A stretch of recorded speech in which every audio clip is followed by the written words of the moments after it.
It's Wednesday evening, it's Weather for Weather Geeks time, final edition of Meteorological Spring and the month of May. We're going to flip the calendar here in a few hours and head into meteorological summer, the month of June, and it promises to be kind of a challenging month, temperature-wise.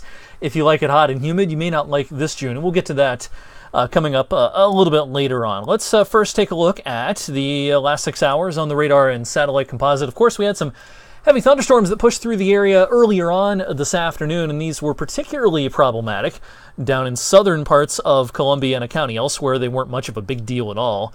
Several reports of wind damage stretching from East Liverpool down towards the Pittsburgh area.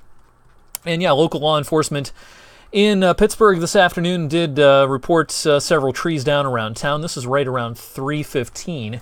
In East Liverpool, and that was the only damage report we got from that part of the county.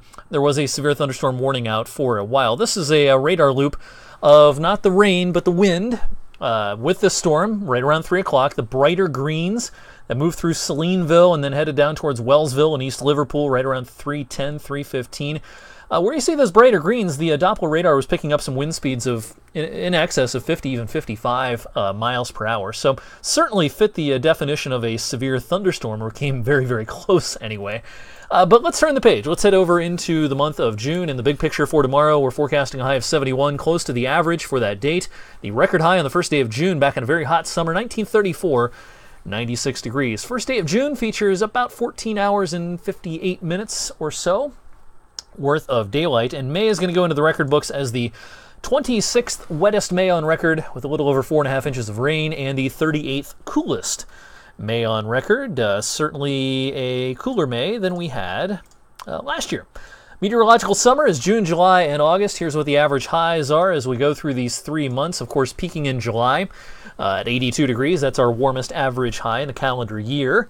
By the end of meteorological summer, at the end of August, as football season's getting underway, our average high has dipped down into the upper 70s. So we still have a ways to go. Our average high tomorrow is 73, so we're going to tack on 9 more degrees before kind of peaking. As far as the amount of daylight, again, end of May, getting close to 15 hours. We peak at about 15 hours and 8 minutes on the summer solstice, June 21st. We're already very close to our earliest sunrises of the year. We still have a ways to go before we get to the latest sunsets. All right, our little trough, our little dashed lines moving across.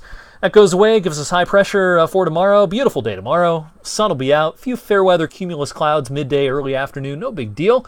Just a beautiful late spring, early summer day. Now, Friday is a little different. I think it can be a little bit cloudy, but I've taken down the chances for rain Friday because it doesn't look like this will be much. Could there be a shower or a thunderstorm in a couple of spots Friday afternoon? I think that's possible, but I don't think it's much.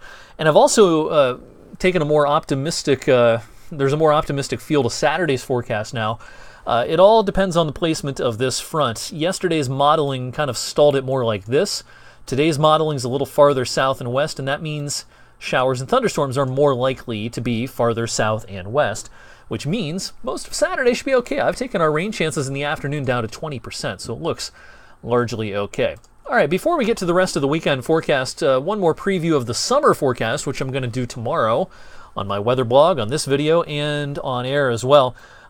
Yesterday on this video we talked about temperatures. Let's talk about precipitation over the last 20 summers. We average about 11.5 inches of rain during June, July, and August.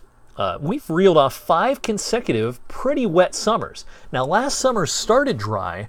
Things were pretty brown in June, but we made up ground in a fairly big hurry in July and August. Not only was it warm, it was pretty wet during the last 2/3 of August last year. This 5 in a row follows 3 consecutive drier than average, and actually 4 out of 5 drier than average summers back at the end of last decade and the start of this one. So will we make it 6 in a row? That's a tough call. You know, temperature forecasting and precipitation forecasting in the warm weather season especially, it can be a whole different ball game. It sometimes just depends on where thunderstorms go. As you know, you get under a couple of thunderstorms in the summer season, and that can be, half your summer rain in a couple of storms. You can get 3 or 4 inches of rain in just 1 or 2 storms, and that's really just the luck of the draw. So precipitation forecasting is much harder than temperature forecasting, especially in the summer. All right, back here at the end of the weekend. Again, Saturday's not bad. Do think Sunday can be unsettled. Showers, some thunderstorms Sunday. Let's go back here to Sunday afternoon, Sunday evening.